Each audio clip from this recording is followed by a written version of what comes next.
Wow, here it is. Delivery of the new 300 series, or one of our 300 series anyway. Unfortunately, I can't road test it as much as I want to because of this. Yeah, I'm not allowed to drive at the moment. So what I'm going to do is I'm going to get Mark to take us for a spin around the block and yeah, give you the first drive test impression of the 300 series VX. I'm pretty excited. So I'm in the passenger seat of our brand new 300 series. It's because I've done myself a bit of mischief on my leg. So I got Mark here. He's taking us for the initial road test. He's already driven this from Croydon to my house, so it's probably about 7 kilometers or so. He's got his opinion about it. I wanted to jump in quickly because, like I said, I haven't heard anyone else's reviews, and I really don't want to be tainted by stuff on the internet and stuff people say about these sort of things. So far, being in the 300 series, we've traveled 300 meters. Sitting in the passenger seat, feel quite strong. It doesn't have that 4-cylinder turbo diesel feel to it, where it's still that little bit toy car. It does feel like we're in something pretty solid here. As far as acceleration, I don't know. We're at an intersection. He's about to pull out, and hopefully, you know, we can get him to give it a little bit of courage just so we can feel that V6 twin turbo take off. And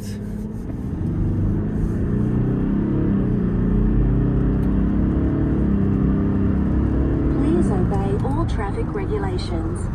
That is really annoying. I can see. I wonder how we can turn her off. Initial experience of acceleration for me personally, I mean, it accelerates okay. The transmission seemed all right, the way it shifted through gears. It seemed quite nice, you know, not as clunky as the old 200, but as far as my first impression of, you know, 0 to 80 kilometers an hour, I guess there's a bit of room to move. Anyway, I'm going to jump in more into depth when I can actually drive this car and take it on some pretty big road tests. I want your impressions. Please obey all traffic regulations. Did she just come back on? It's switching back on. The transmission is lovely. The transmission is really nice. I like the trans. It's bonnet shape. That's a bit of a worry. Like the bonnet's dancing around, and this is comfort-wise, I don't know. It's not very comfortable for me, but I haven't played around with the seats very much. I am sitting in my own little comfy space designed specifically for the driver, and everything is here. Feel that acceleration. I'm going to drop you off. I'll be heading straight back to work, get the thing on the dyno and see what it really makes. I'll put on the lie detector. All right, well, keep us posted. Hopefully, yeah, you get this on the dyno and you can send me some videos of it on the dyno. I'll cut it together and hopefully have a video out soon.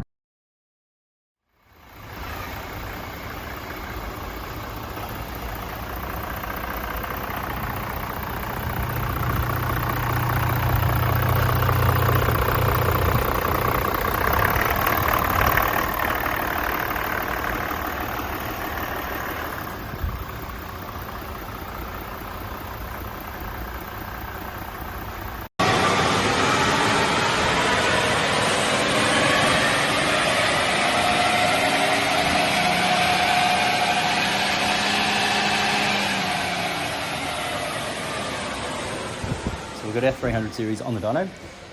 We carried out multiple runs. They pretty much drew straight over the top of each other. What is really unique and what is, yeah, a bit odd is that massive dip in power.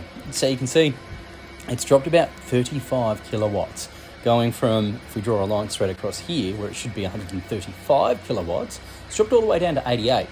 So obviously there's going to be some room for improvement there. We then pulled off the intake to have a good look at, you know, what we need to do, what we can modify, if there's any room to go. Turbo 1, Turbo 2, intercooler brake, airbox, really small MAF tube. This is Mark giving us a rundown on the exhaust system. So there's the dump pipe straight off the back of the turbos. The turbos on these are what we call a hot V, situated in the inlet manifold would normally be, and there's the inlet manifold here. That's plastic. Yep. That's on the outside. Then we go down, we've got a big cat and a DPF all in one. a little connector pipe, world's longest resonator. That thing there is about 4 feet long, and a straight through resonator at the back. This is Toyota sizing, 69 millimeters there, 73 millimeters there. I think we'll get some gains out of all this. We initially thought this was a DPF, but lo and behold, what it actually is a noise cancelling baffle chamber. Have a look in there. Be great to see what we can do as an alternative. Here's a shot of the fuel tanks as well. So a few people have commented here and there about, you know, the fuel system, you know, whether you can have a long range tank or, you know, if there's a long range or a short range tank. And there's been some real wacky stuff. They're 2 separate fuel tanks. You can have a look up here. In total, 110 litres.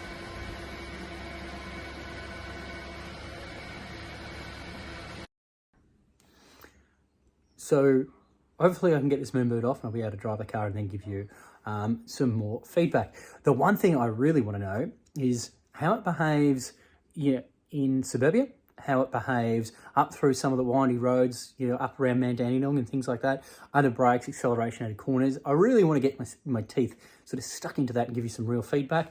And another thing that I think is really important is how does it behave at 100 kilometers an hour on a freeway? You know, is it going to do some weird sort of, you know, downshifty thing that the 200 series does? Anyone who's driven a 200 series knows exactly what I'm talking about. So I want to experience that and give you the feedback of how that drives. Now, as far as the, you know, the initial acceleration, I want to give it a really good red hot crack because genuinely my first experience of sitting in the passenger seat and 0 to 80 kilometers an hour, it was pretty underwhelming. But I believe that there really is room for improvement.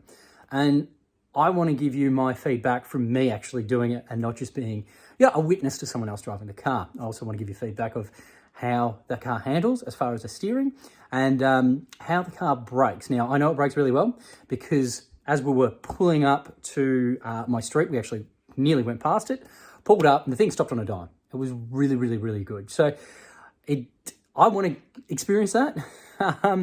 But I also believe that that's, you know, the brake system in it is really, really, really, really good from factory. So I don't think there's going to be any problem with people towing caravans and things like that.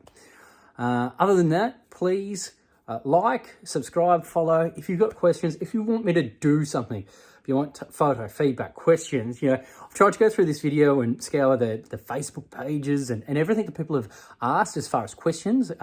Fuel system was, or the fuel tanks was one. People think it was a saddle tank. It's actually 2 separate tanks. So if you've got any questions about it, let me know. I'll see if I can jump in, film it, and just say yes, no, whatever the case may be. Notice someone asked about catch can kits as well. We're developing a catch can kit and we'll have one out soon. So like, follow, share, please subscribe. Really appreciate it. Thank you.